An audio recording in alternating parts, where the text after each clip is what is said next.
예, 안녕하십니까. 이번 시간부터 동형 모의고사 문제풀이 강의 시작하겠습니다. 자, 바로 문제로 보시겠습니다. 문제 다 풀어보셨을 테고요. 이제 아마 답도 확인하셨을 텐데요. 예, 반드시 풀어보시고 나서 답을 한번 읽어보시고 나서 그 다음에 설명을 들으시길 바라겠습니다. 예, 설명은 이제 길게 하기보다는 틀린 내용은 왜 틀렸는지를 위주로 설명을 드리겠습니다. 자, 1번 단독행위에 관한 설명. 단독행위는 표의자가 일방적으로 의사 표시하게 되면 법률 효과가 발생하는 것으로서 상대방 있는 것과 상대방 없는 것 이렇게 나눠지지 않습니까? 이게 맞는 건데 단독행위는 법정주의가 적용이 되죠. 그래서 원칙적으로 법이 인정하는 경우에만 성립하지만 특별한 사정이 있으면 당사자 합의로도 창설할 수 있다. 합의로도 창설한다는 얘기는 법률행위가 의사표시가 두 개로 형성된다 그런 얘기죠. 그렇기 때문에 단독행위는 표의자의 일방적 의사표시만 가지고 성립해야 되기 때문에 합의로 창설할 수는 없습니다. 자, 상대방 없는 단독행위는 의사표시 성립과 동시에 효력이 발생한다. 일반적으로 그렇죠. 상대방 없는 단독행위는 그 효력 발생 시기가 법으로 정해져 있습니다. 법으로 딱 정함이 없으면 일반적으로 성립과 동시에 효력이 발생한다. 상대방이 없기 때문에 이해관계를 따질 필요가 없다. 2번이 맞았고요. 상대방 없는 단독행위 무권 대리는 무효다. 본인이 추인하면 소급해서 효력이 발생한다. 절대적으로 무효죠. 예, 소급해도 효력이 발생할 수가 없고요. 단독행위는 비진의 표시에 관한 규정이 적용이 되지만 통정호의 표시에는 그 적용이 없다. 이렇게 단독행위가 나왔을 때는 상대방이 있는 것과 없는 건 나눠야 되는데 상대방 없는 단독행위와 상대방이 있는 단독행위 중에서 통정호의 표시에는 상대방 없는 단독행위를 적용할 수 없는 것이지 상대방이 있는 단독행위는 적용할 수 있거든요. 그래서 그 4번이 틀렸고요. 불공정한 법률행위에 관한 규정은 적용될 여지가 없다. 그런데 단독행위에도 불공정한 법률행위 적용됐습니다. 채권의 포기와 같은 것들이요. 그래서 맞는 건 2번이고요. 그 다음에 42번 옳지 않은 거 보겠습니다. 자, 저당권이 설정된 부동산 매매 계약에서 특별한 사정이 없는 한 매도인의 소유권 이전 등기 및 저당권 말소는 매수인의 대금 지급 의무와 동시행 관계에 있다. 쌍무 계약이니까 매도인은 완전한 재산권을, 매수인은 그다음 매매 대금을 줘야 되죠. 완전한 재산권을 이전하기 위해서는 저당권이나 압류 등도 말소해야 되는 것이고요. 매매계약 체결 후 목적물 인도 시까지 목적물로부터 생긴 과실은, 그러니까 목적물 인도 전이니까 매도인에 속한다. 맞죠? 매매 목적물 인도와 동시에 대금을 지급할 때 매도인의 주소지에서 지급하여야 한다라고 하는데요. 매매 목적물 인도와 동시에 지급을 한다는 얘기는 현실 매매잖아요. 그러니까 목적물 인도 장소에서 대금을 지급합니다. 통상적인 매매에 있어서는 그 대금 지급 채무는 지참 채무거든요. 채권자 주소지에서 주지만 목적물 인도와 동시에 대금을 지급할 때는 매도인의 주소지가 아니라 목적물 인도 장소다. 3번이 틀렸네요. 매매 목적물에 대하여 권리를 주장하는 자가 있어서 매수인이 권리를 상실할 염려가 있다. 그럼 굉장히 위험이 생겼죠. 그런데 그러면 대금 지급을 거절할 수 있어요. 하지만 매도인이 상당한 담보를 제공하게 되면 손해가 생길 염려가 없기 때문에 거절하지 못하는 것이고, 매도인의 담보 책임은 법정 책임이면서 무과실 책임으로서 종류물이 특정된 경우에도, 종류물 자체만 가지고는 담보 책임이 성립하지 않겠지만 특정되면 인정되는 것입니다. 그 답은 3번이 되겠고요. 43번도 옳지 않은 겁니다. 강제집행 면할 목적으로 허위의 근저당을 설정해줬다. 이거는 반사회적 행위가 아니죠. 허위의 근저당 설정 행위가 무효일지는 모르겠으나 반사회적 행위 자체는 아니었죠. 이미 매도된 부동산에 대하여 매도 사실을 알고도 저당권 설정을 요청하거나 유도해서 저당권 설정 계약이 체결되었다는 사실만으로 무효라고 볼 수는 없다라고 하는데, 이미 매도된 부동산에 대하여 매도된 사실을 알고 설정하거나 유도했다, 요청하거나 유도했다, 이 적극 가담이라는 얘기잖아요. 이런 경우에는 이중매매로서 무효가 돼야 되는 겁니다. 계약 체결 후 인근 건물의 화재로 인해서 소실이 됐다. 계약 체결 후라고 하지 않았습니까? 계약 체결 후면은 후발적 불능이라는 얘기잖아요. 그럼 그 계약은 무효가 아니죠. 후발적 불능인 계약은 일단은 유효였으니까요. 그다음에 부동산 등기 특별조치법 규정에 위반해서 갑은 을로부터 토지를 매입하고 등기 청구권을 병에게 양도한 경우에 갑은 을에게 여전히 대금 청구할 수 있다. 중간 생략 등기에 관한 합의가 있든 없든 당사자 간의 계약은 유효입니다. 계약의 내용에 따른 각종 청구권이 소멸하는 거 아닙니다. 이건 중간 생략 등기에 관한 합의가 있어도 변함은 없는 것이죠. 갑소유 토지를 병소유 토지를 병동의 없이 갑과 을이 매매 계약을 체결하는 행위, 그 매매 계약을 체결하는 행위, 이거에 밑줄 치면 그게 채권 행위 아닙니까? 이 행위 자체는 무효가 아닙니다. 그래서 타인 물건에 대한 매매는 유효고요. 타인 물건에 대한 처분이 무효가 될 수는 있겠으나 매매 계약을 체결하는 거 이거 자체는 채권 행위이기 때문에 무효로 보지 않습니다. 그러니까 답은 2번이죠.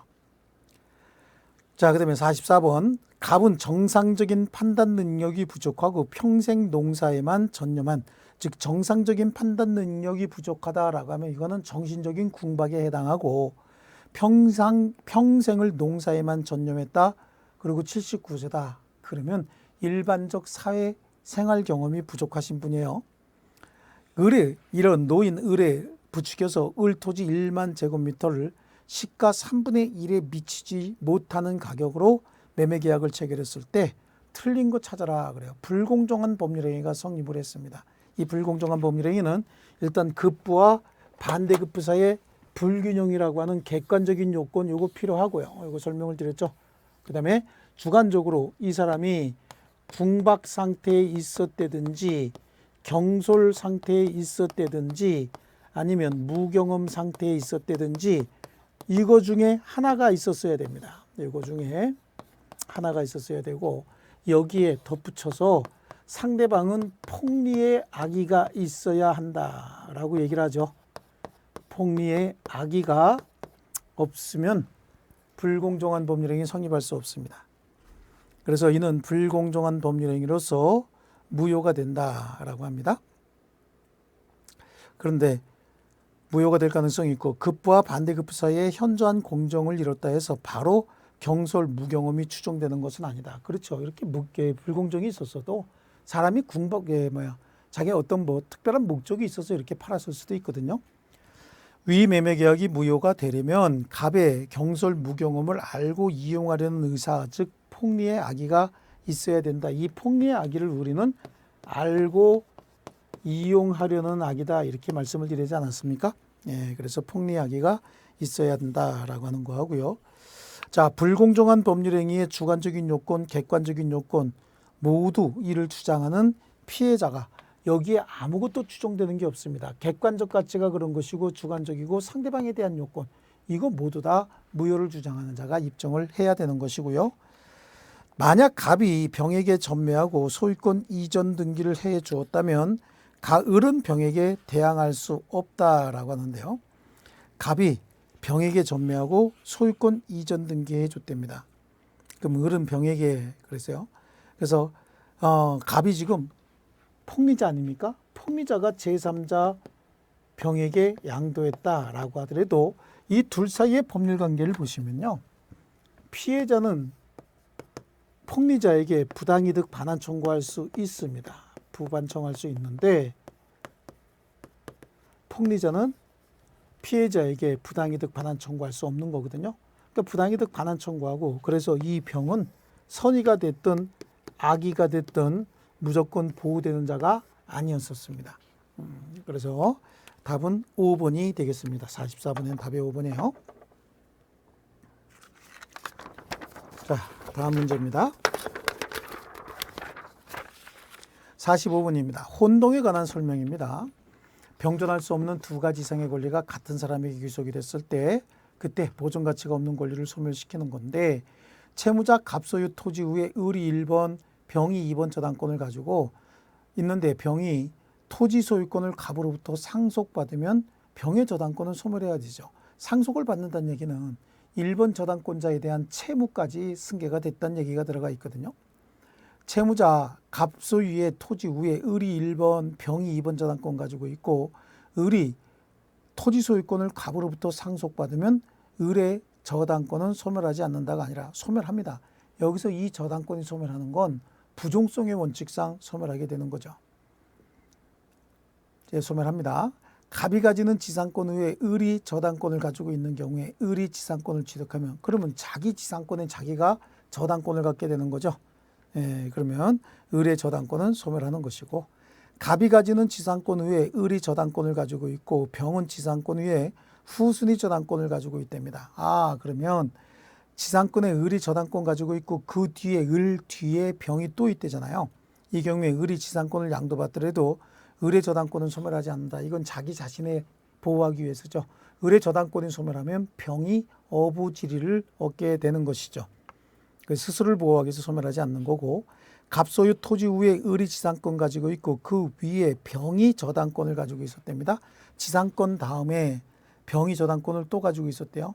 이때 을이 토지 소유권 취득하면 을의 지상권은 소멸하지 않는다. 뭐 저당권이나 지상권이나 제한물권 똑같은 거죠.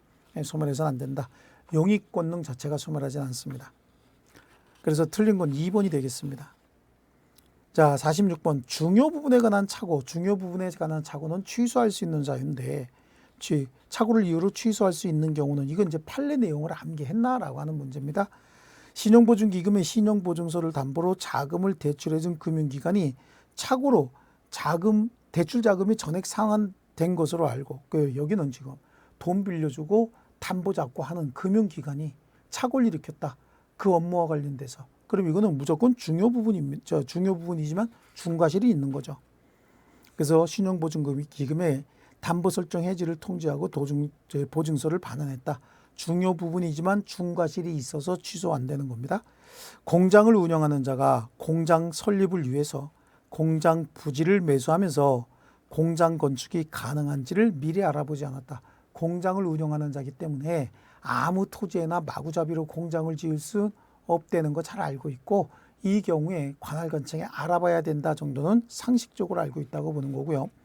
자신의 골동품 식별 능력과 소개자를 과신해서 진품으로 알고 매수한 도자기가 가짜였답니다. 진품이 아니었답니다. 이 경우에 이 사람은 감정인의 평가를 거치지 않았다라고 하는 과실이 있긴 있지만 직업과 관련이 없기 때문에 중과실 정도는 아니죠. 그럼 이 정도는 취소할 수 있는 경우라고 봐야 되고요.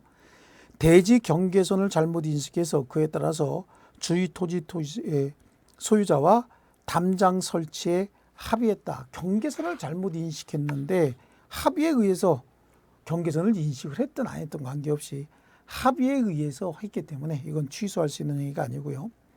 매수한 토지의 면적 또는 지분에 부족이 있다. 면적이나 지분 부족 등은 대금 감액 청구로 해결해야지 이걸 취소할 수 있는 사유는 아닙니다. 답은 3번이 되겠습니다. 자, 47번 가등기 담보 등에 관하여 다음 설명 중 옳지 않은 건데, 채무자가 청산기간 경과 전에 한 청산금에 관한 권리를 양도 기타 처분은 후순위자에게 대항하지 못한다. 청산기간이 경과되기 전이니까 청산기간 중에는 채무자도 뭔가 자기 변제 등을 할 수 있지만 후순위자들도 자기가 마음에 안 들면 경매 청구 또는 배당 요구 등을 할 수가 있어요. 그러니까 청산기간이 끝나봐야 후순위자가 배당 요구했는지가 확인되는데 그 전에 처분한 행위는 후순위자에게 대항 못하는 거죠. 청산금 평가액에 불만이 있는 후순위 권리자가 경매를 청구하면 채권자는 자신이 통지한 청산금 감액을 청구할 수 있다가 아니라 항상 가등기 담보권자로서 채권자는 자신이 통지한 청산금의 수액, 액수에 대해서 다툴 수가 없습니다. 한 번 평가된 건 주관적으로 평가가 가능한 건데 한 번 평가된 건 더 이상 어떤 효과의 변동을 구할 수가 없습니다. 자, 2번 틀렸습니다. 2번이 답입니다. 청산기간 경과 후 하는 청산금 면제하기로 하는 채권자와 채무자 사이의 특약은 제3자의 권리를 해하지 않으면 유효고요. 채무자와 물상보증인 및 제3취득자는 정당하게 평가된 청산금을 지급받기 전까지, 여기서 채무자, 물상보증인 또는 제3취득자 이런 사람들은 다 이해관계 있는 제3자잖아요. 본등기 및 인도 이행을 거절하면서 채권액을 채권자에게 지급하고 말소 청구할 수 있는 것이고, 가등기 담보권이 설정되어 있는 부동산이 기타 채권자에 의해서 경매가 행해지면, 그럼 경매가 행해지면 가등기 담보권자는 순위에 의해서 배당이 이루어집니다. 그리고 가등기 담보권은 소멸할 수밖에 없는 거죠. 답은 2번이 되겠고요. 48번. B는 A 소유 부동산을 C에게 대신 매수해 줄 것을 부탁하고 C와 명의신탁 약정을 받았다라고 하는데요. 맺었다라고 하는 건데, 자, 이 명의신탁 중에서 위명이죠. A 소유 부동산을 B가 사고 싶은데 C하고 명의신탁 약정을 맺고 네가 나 대신 가서 대금을 지원해 주면서 계약을 해라. 그러니까 계약 명의 자체가 이제 C에게 이루어지는 거죠.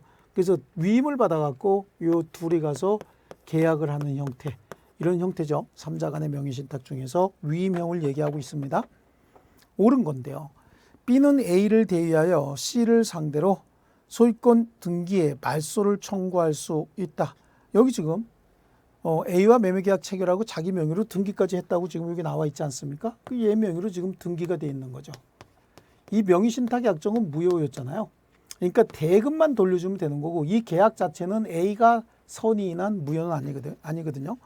그래서 B는 A를 대위해서 C에게 소유권 말소 청구할 수 없어요. 이게 지금 이 등기했고 얘는 뭐가 돼버린 겁니까? 소유자가 된 겁니다. 그래서 말소 청구할 수 없습니다. 명의신탁 약정 이거 자체는 무효입니다.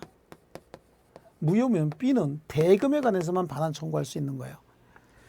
B는 C를 상대로 명의신탁 약정 해지를 이유로 소유권 이전 등기 청구할 수 있다. 명의신탁 약정 자체가 무효이기 때문에 해지도 인정되지 않습니다.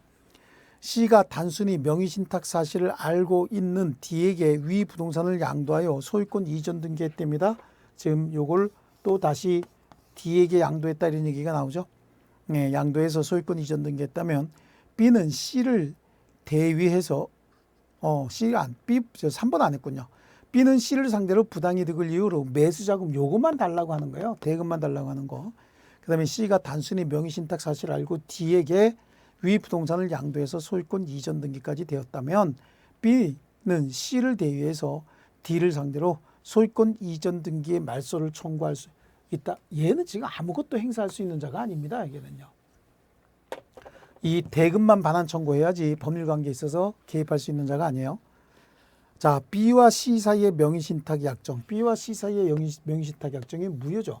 무효기 때문에 이거는 해지도 안 되고 또 명의신탁의 기초에서 뭔가 청구권도 명의신탁을 기초로 청구권도 행사할 수 없는 거예요. 그 답은 3번이죠. 자, 49번입니다. 근저당에 관한 설명으로 옳은 겁니다. 근저당이죠. 계속적 거래 관계에 기하여 이미 채권이 발생한 후 계속적 거래 관계를 기본 계약을 하여 근저당을 설정한 경우에는 이 근저당권은 이전에 발생한 채권도 담보해야죠. 쌍방 합의에 의해서 피담보 채권을 어디까지로 할 것이냐, 기존에 거래에 있었던 걸 피담보 채권에 포함시킬 것이냐, 아니면 이후에 거래만 포함시킬 것이냐 라고 하는 건 합의로 정하면 되는 겁니다. 무조건 담보되지 않는다 라고 얘기를 하면 이건 틀린 거죠. 그리고 그 계속적 거래관계를 기본 계약으로 했다라고 얘기하지 않습니까? 그럼 기존의 계약을 담보 목적으로 하기로 한 계약이 있었던 거죠. 2번에 근저당에 대한 피담보 채권이 소멸하고 채무자가 거래를 더 이상 원치 않는 경우에 결산기 이전이라도 설정자는 그 계약을 해지하고 등기말소 청구할 수 있습니다. 근저당이라는 게 계속적 거래관계에서 발생하는 불특정 다수의 채권을 담보하기 위한 거기 때문에 중간에 결산기 또는 존속기간이 정해져 있어도 중간에 이를 해지하고 근저당권 말소 청구할 수 있습니다. 물론 그때까지 발생한 채권 다 변제해야 되겠죠. 자, 근저당에 의해서 담보되는 채권이 이미 발생한 후에는 채권과 분리하여 근저당권만 양도할 수는 없는 것이죠. 근저당권만 돈 주고 사면 뭐합니까? 담보 물건이라는 게 채무자가 채무를 변제하지 않았을 때 경매를 통해서 자기가 원했던 채권의 만족을 얻기 위한 것인데 채권 없이 담보권만 있으면 이건 무용지물입니다. 4번에 결산기에 있어서 피담보 채권 총액이 최고액을 초과하는 때는 최고액 상당 부분만 담보되고 잔액은 무담보로 한다라고 하는데 그래요. 피담보 채권 총액이 채권 최고액을 초과할 때 담보된다는 얘기는 경매를 통해서 우선 변제 받는데 최고액까지만 경매를 통해서 우선 변제 받습니다. 그런 나머지 잔액은 무담보 채권으로서 별도로 청구해야 된다. 그런 의미가 되는 것이고, 확정된 채무 총액이 근저당에 의해서 담보되는 채권 최고액을 초과한 경우에 채무자금 근저당 설정자가 근저당권의 소멸을 구하기 위해서는 채권 최고액이 아니죠. 채무자는 항상 전액 다 변제해야만 말소 청구할 수 있는 자입니다. 답은 그래서 4번이죠. 그 다음에 50번. 저당권의 효력이 미치는 범위에 관한 설명 중 틀린 건데, 임차인 등이 권원에 의해서 부속시킨 물건은 저당권의 효력이 미치지 않는다. 부속물이지만 저당권의 효력이 영향을 미치려면 저당권 설정자 소유의 물건이어야 하는 겁니다. 그래서 미치지 않는 것이 원칙이고, 토지에 대한 임차권이 있는 건물에 대해서 저당권을 실행한 경우에는 임차권에도 저당권의 효력이 미치지만 임대인에게 대항하기 위해서는 그 동의가 필요한 것이고, 그렇지 않습니까? 임차권이잖아. 지상권 같으면 등기 없이 그냥 바로 취득하지만 임차권 같은 경우에는 채권이기 때문에 임대인의 동의를 받아야 임대인에게 대항할 수 있습니다. 저당권 설정 후 저당 목적물에 부합된 물건, 부합된 물건이다라고 하는 건 일체가 됐다 그런 얘기잖아요. 저당물의 일부가 됐다 그런 얘기이기 때문에 저당권의 효력에 영향을 미쳐야 되는 거죠. 이게 원칙이죠. 증축된 건물 부분이 기존 건물에 부합돼서 별개의 독립물로서 효용을 갖지 못한 경우에 경매절차에서 경매 목적물로 평가되지 아니하였어도 경락에는 증축 부분의 소유권을 취득하게 된다. 왜냐하면 부합물이라고 하는 것은 원 건물의 일부분이 돼버린 거죠. 그래서 소유권 취득하는 것이고, 토지와 지상 건물 소유자가 공동저당권 설정한 후 건물을 철거하고 토지 위에 새로의 건물을 신축해서 소유하고 있는 경우에 저당권자는 일괄경매는 모르겠으나 법정지상권을 주장할 수 없는 거죠. 일괄경매 청구는 가능합니다. 답은 3번이죠. 자, 51번 집합건물에 관한 설명인데 옳은 것끼리 묶인 겁니다. 각 공유자는 규약에 달리 정함이 없는 한 균등하게 공용 부분의 관리 비용 의무를 부담한다. 틀렸잖아요. 전용 부분의 면적에 비례해야 되겠죠. 그리고 그 면적에 비례해서 이익을 취득하는 것이고, 구분 소유자가 상속인 없이 사망하거나 구분 소유권을 포기한 때는 그 전유 부분과 대지 사용권이 모두 국고에 귀속이 된다라고 하는데 아닙니다. 나머지 공유자에게. 그렇죠. 이건 맞죠. 공유 관계가 아니라 구분 소유 관계였네요. 그러면 모두 국고에, 부동산이기 때문에 모두 국고에 귀속이 되는 것이고, 전유 부분이 속하는 한 동 건물의 설치 또는 보존의 하자로 인해서 타인에게 생겼을 때는 그 하자는 공용 부분에 존재하는 것으로 추정해 줘야 됩니다. 아파트 관리규약에서 체납 관리비 전부에 대하여 입주자 지위를 승계한 자에게 행사할 수 있도록 규정한 경우에도 전 입주자의 체납 관리비 중 전유 부분에 관한 것은 승계되지만 공용 부분에 관한 것은 승계하지 않는다라고 되어 있는데요. 원칙적으로 공용 부분에 대한 것은 승계되지 않는 게 원칙이겠지만 입주자 지위를 승계할 때는 전부에 대해서 승계한 것으로 한다라고 하면 이후에 그 전에 있던 구분 소유자가 규약을 설정을 하면서 합의한 내용은 나중에 들어온 구분 소유자에게도 미쳐야 되거든요. 자, 그 다음에요. 집합건물을 건축해서 분양한 자는 도급계약의 수급인과 동일한 담보 책임을 지고 민법의 규정보다 매수인에게 불리한 특약은 효력이 없다라고 해서 니은하고 미음입니다. 그럼 답은 3번이 되겠네요. 그 다음에 52번 민법 제126조 권한을 넘은 표현 대리에 관한 설명 중 틀린 건데, 처가 남편 소유 부동산을 처분한 경우에 부인이 일상가사 대리 범위를 넘어서 남편 걸 처분했네요. 126조의 표현 대리가 되려면 처에게 일상가사 대리권이 있었다는 것과 처에게 남편의 그 행위에 대한 대리권한이 주어졌다고 믿을 만한 정당한 사정이 객관화되어 있어야 된다. 본인의 성명을 모용해서 자기가 마치 본인인 것처럼 기망함으로써 본인 명의로 직접 법률 행위한 경우에는 특별한 사정이 없는 한 126조 표현 대리가 성립할 수 없다. 어쨌든 표현 대리도 대리 행위는 했어야 되는데 여기는 본인의 이름만 모용을 했지 스스로 대리 행위를 하지 않았습니다. 자기가 처분 권리자가 돼버린 거예요. 자, 그 다음에 3번 126조의 권한을 넘은 표현 대리의 규정은 거래 안전을 도모하여 거래 상대방의 이익을 보호하는 데 그 취지가 있으므로 법정대리, 임의대리 모두 다 적용이 된다라고 했습니다. 권한을 넘었다는 얘기는 법정대리, 임의대리 다 적용할 수밖에 없는 거죠. 예. 법정대리권도 권한을 넘을 수 있고 임의대리인도 권한을 넘을 수 있습니다. 모든 법률관계에 다 적용이 된다. 기본 대리권이 등기 신청 행위인데 표현 대리인이 대물 변제한 경우와 같이 전혀 별개의 행위에도 126조는 성립할 수 있습니다. 126조는 원래 기본 대리권과 대리 행위 사이는 동종일 필요도 없고 유사할 필요도 없는 겁니다. 자, 그다음에 53번 주택임대차 보호법에 관한 판례인데 잘못된 거 찾아볼게요. 주민등록이 주택 임차인 의사에 의하지 않고 제3자에 의하여 임차주택이 아는 것으로 이전되었지만 대항력은 주민등록 이전에도 불구하고 그대로 유지가 된다라고 하는데요. 주민등록이 임차인 의사에 의하지 않고 공무원 또는 집주인에 의해서 옮겨진 경우에는 이건 대항력과는 전혀 관계가 없는 거죠. 임차인이 스스로 옮겼어야 대항력에 문제가 발생하는 겁니다. 자기 명의 주택을 매도하면서 동시에 그 주택에 임차한 경우에 매도인이 임차인으로 가지는 대항력은 매수인 명의로 소유권 이전 등기가 마쳐진 다음 날이에요.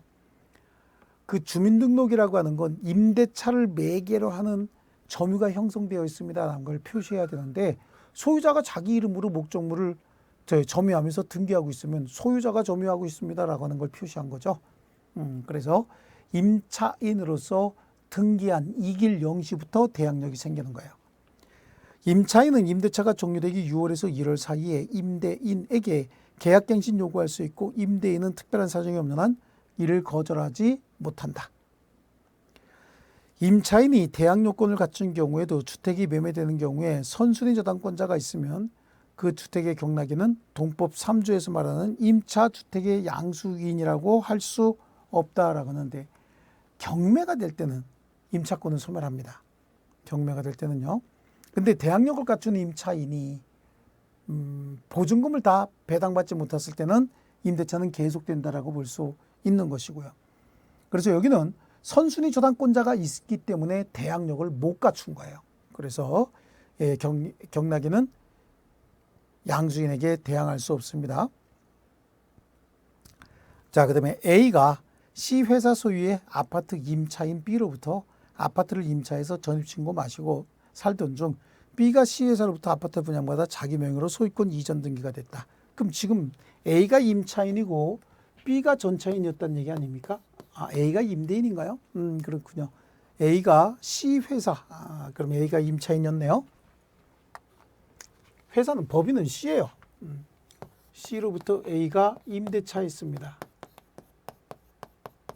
임대차 있고 다시 B에게 전대차 있죠. 그랬다가 매수인 소유자가 돼버리는 거예요. 그럼 이게 이제 임대차로 봐서 얘가 뭐가 됩니까? 비로소 임차인이 되는 거죠. 이렇게 되니까 전대차가 임대차로 바뀌는 거다라고 하는 겁니다. 그럼 B의 대항력은 언제 생기느냐라고 하는 겁니다. B의 대항력은 어차피 B 자신도 전차인이지만 임차인하고 똑같았지 않습니까? 얘가 소유권 이전 등기가 되면 얘 이름으로 소유권 이전 등기가 되면 즉각적으로 소유권 이전 등기가 되면 즉각적으로 임차인이 돼버리는 거죠.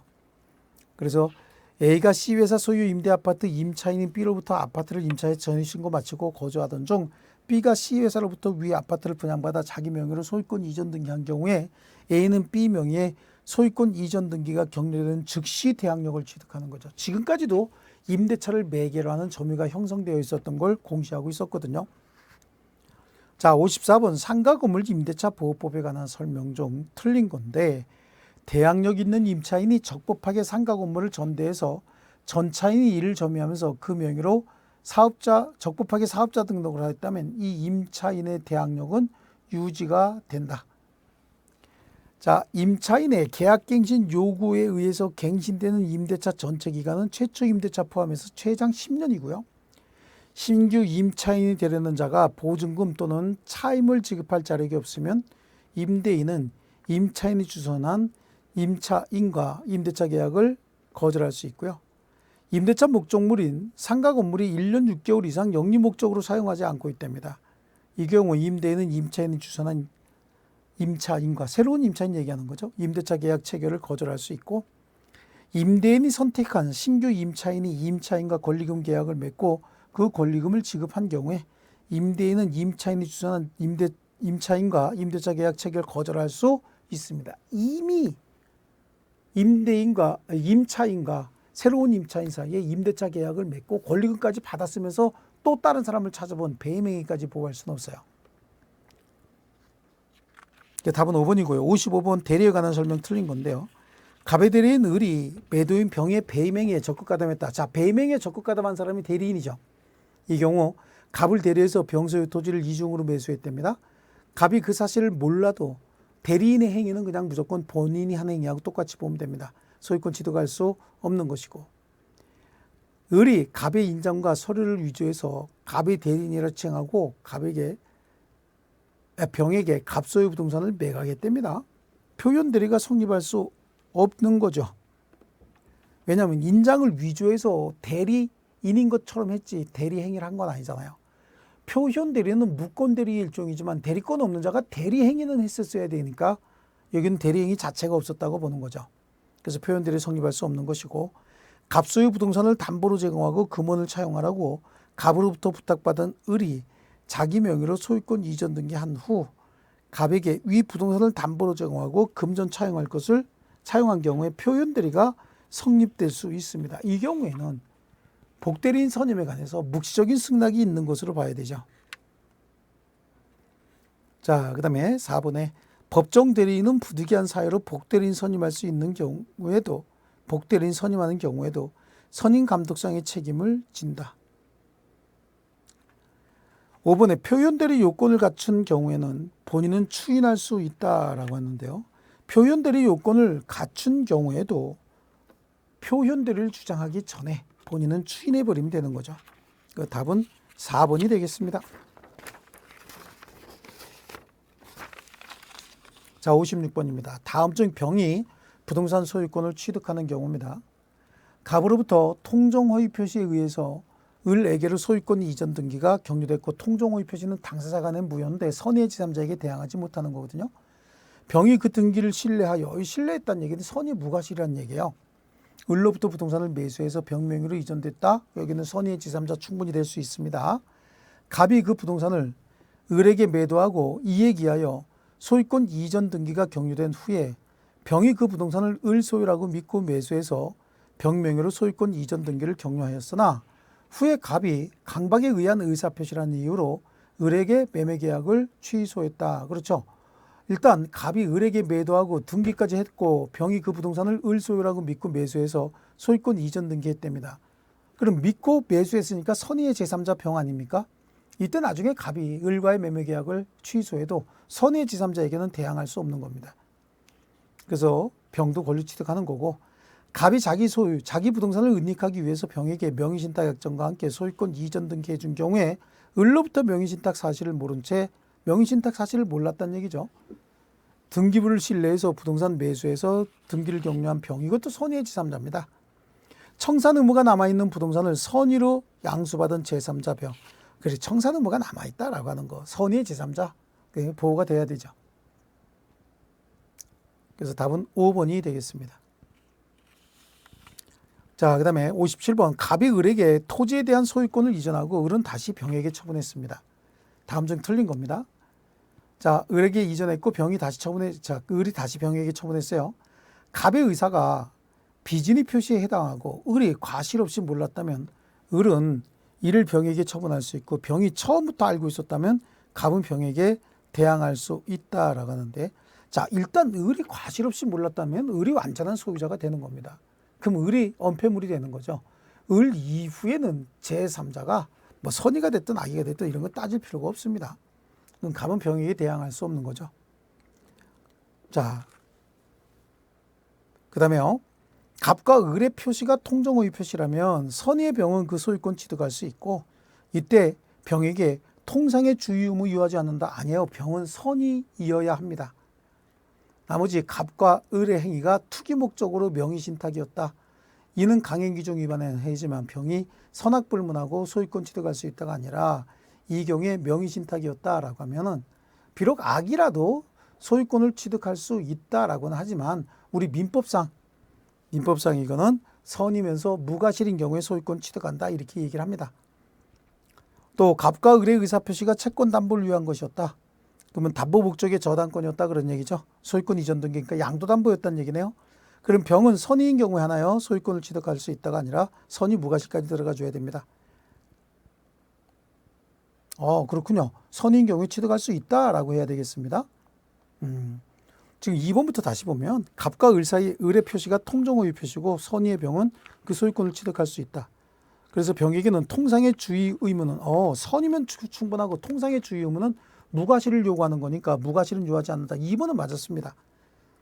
2번은 맞았고 갑과 을의 행위가 투기를 목적으로 했다라고 하는 거고 이건 명의신탁이니까 이거는 우리 민법이 아니라 지금 가등기 담보 등에 관한 법률에 의하면 자 제3자 병은 선악불문하고 소유권 취득할 수 있네. 그렇습니다. 그렇게 민법이 아니라 지금 가등기 담보 등에 관한 법률을 일관적으로 지금 물어보고 있네요. 갑과 을의 의사표시가 채권 담보를 위한 것이라고 한다면 담보 목적의 양도담보죠. 소유권 이전 등기. 병은 선의인 경우에 하나요 소유권을 취득할 수 있다. 그렇습니다. 자, 그 다음에요. 만약에 갑의 행위가 자신을 채권자를 해치는 사해 행위였다면 그는 그의 채권자 취소권 행사할 수 있으나 병은 채권자를 해야 한다는 악의가 없으면 보호받는다. 그렇죠. 병은 채권자 취소권도 제3자가 수익자 또는 전득자가 선의인 경우에 행사할 수 없는 거거든요. 그러니까 답은 1번입니다. 문제가 조금 여러 가지 법률의 규정, 법 내용이 많이 섞여 있어서 조금 혼란스러웠습니다. 자, 58번입니다. 갑은 을의 토지거래 허가 구역으로 지정된 토지에 대해서 허가받을 것을 전제로 매매계약을 체결했다. 다음 좀 틀린 건데요. 토지 매매에서 갑과 을 중에서 일방이 임의로 토지거래 허가 신청, 불허가 유도할 목적으로 허가 신청서를 불성실하게 기재했답니다. 그래서 불허가 처분이 있다. 그러면 이거는 다시 허가 신청하면 되는 겁니다. 서류 보완해서 다시 신청하면 되는 거예요. 그래서 무효로 되는 거 아니고 일단 허가를 받을 때까지 법률상 미완성의 법률행위로서 소유권 등 권리 이전에 관한 계약은 발생하지 않습니다. 이게 이제 유동적 무효도 무효이기 때문에 효력은 아직 발생하지 않는 것이고요. 그래서 계약의 효력이 전혀 발생하지 않으면 확정적 무효나 다른 바가 없다. 허가 받을 때까지는 여러 가지 효력이 발생하지 않기 때문에 그 범위 내에서는 확정적 무효나 유동적 무효나 똑같습니다. 허가 받고 나면 확정적 무효와 유동적 무효가 달라지는 거죠. 갑의 채권자 병은 갑이 을에 대해서 가지는 토지거래 허가 신청 절차 협력 의무 이행 청구권을 대위에서 행사할 수 있는 것이고 자 토지거래 허가 신청 절차 협력 청구권을 대위 행사할 수 있어요. 이건 채권자 대위 목적이 되는 것이고요. 을은 갑의 강박에 의해서 하자 있는 의사표시로 거래한 경우에 이러한 사유를 주장해서 허가 신청 절차 협력에 대한 거절 의사를 일방적으로 명백히 해서 계약을 확정적으로 무효로 만들고 거래 허가 절차 협력 의무 면할 수 있다. 그래서 계약이 확정적으로 무효가 되면 허가 절차 협력할 필요가 없는 거죠. 그 다음에 5번 특별한 사정이 없는 한 을은 계약금 배액을 상환하고 계약을 해지할 수 있다. 왜냐하면 계약금 계약은 별도의 효력을 가지는 유효였습니다. 자, 점유에 관한 설명으로 옳은 거 59번입니다. 자주점유에서 소유의 의사는 점유의 주관적인 의사가 아니라 점유를 취득하게 된 원인의 권한에 따라서 객관적으로 판단하는 겁니다. 간접점유에 있어서 직접점유자가 불법행위에 의해서 점유매개관계를 종료시켰을 때 점유매개관계 종료가 불법행위에 의해서 종료가 됐다 그래서 간접점유가 소멸하는 건 아니죠. 또 선의의 점유자는 점유물의 과실을 취득할 권리가 있다. 그래서 비록 과실이 있더라도 그 점유가 불법행위를 구성하지는 않는다. 아닙니다. 과실 취득권이 있어요. 하지만 조금이라도 과실이 있으면 즉 잘못이 있으면 불법행위가 될 가능성은 있습니다. 선의의 점유자에게 점유물의 과실을 취득할 권리가 있긴 하지만 이러한 말미암아 타인에게 손해를 입혔을 때는 그로 인해서 타인에게 그로 인한 이득은 타인에게 반환해 줘야 된다. 그렇지 않습니다. 그렇지 않고요. 그 불법 행위를 이유로 손해배상은 모를까? 그 취득한 과실을 반환할 필요가 없습니다. 과실 취득권이 있기 때문에 그 과실은 부당이득이라고 보지 않습니다. 상속인은 새로운 권한에 의하여 자기 소유의 점유를 개시하지 않는 한 피상속인의 점유를 떠나서 자기만의 점유를 주장할 수는 없다 그렇습니다. 포괄승계의 경우에는 무조건 점유가 병합이 돼야 되는 거죠. 자, 여기까지 하고 60분까지 하겠습니다. 부동산 취득 시효에 관한 설명 틀린 거. 자, 틀린 건지 왜 틀린 것만 보고 넘어가겠습니다. 나머지는 이제 우리 설명이 다 돼 있으니까요. 4번. 법원은 당사자가 주장한 취득시효 기산점에 구속돼서 이와 다른 기준으로 취득시효 경과 여부에 관한 판단할 수 없다가 아닙니다. 취득시효에 관해서는요, 강행 규정, 이거는 법원에서 직권으로 판단합니다. 취득시효의 기산점이 언제인지, 또 취득시효의 기산점이 그날로 해서 중간에 소유자가 바뀐 시점이 언제인지, 완성이 됐고 등기 청구는 제대로 했는지에 관해서는 법원에서 직권 판단 대상이다. 좋습니다. 그래서 답은 4번입니다. 자, 41번서부터 61번서부터는 다시 다음 시간에 계속하겠습니다. 수고했습니다.